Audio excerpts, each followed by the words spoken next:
আলাইকুম ওরহমতুল্লাহি ওবরাকাতুহু। ওমান প্রবাসী ভাই বোনেরা, আপনাদেরকে এখন যে সুযোগটা দিছে সেই সুযোগটা কাজে লাগান।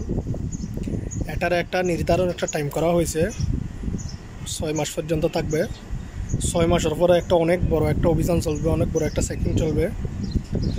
সবাই এই চেকিং থেকে বাঁচার জন্য ওমানে থাকতে মন চাইলে আপনারা অতি জরুরি ভিসা লাগানোর চেষ্টা করুন এবং জরিমানা ছাড়া ভিসা লাগাতে পারবেন।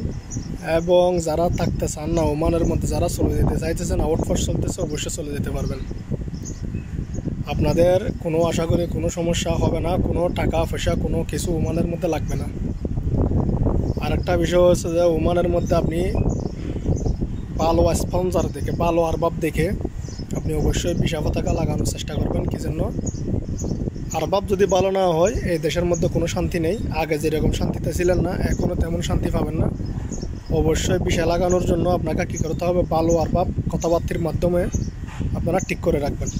ভালো ওমানি দেখে আপনারা ভিসা পতাকা লাগানোর চেষ্টা করবেন।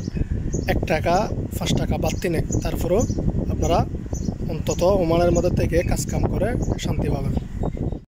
যদি সুযোগটা যদি কাজে যদি না লাগান, আপনার পর অভিযান চললে আপনাকে পুলিশে ধরলে অবশ্যই আপনাকে বাংলাদেশে ফাটাই দেওয়া হবে। তারপরেও আপনি ওমানে থাকা কোনো সম্ভব, অবৈধ মানুষের কোনো দাম নেই। আপনি মারা গেলেও এখান থেকে আপনাকে বাংলাদেশে ফাটাতে হলেও অনেক সমস্যা। তার জন্য সবাই অবশ্যই বৈধ হওয়ার চেষ্টা করুন, অবশ্যই ভিসা পতাকা লাগানোর চেষ্টা করুন। সবাইকে ধন্যবাদ এবং আসসালামু আলাইকুম। কারে কিছু জানার থাকলে অবশ্যই কমেন্টের মধ্যে জানাবেন।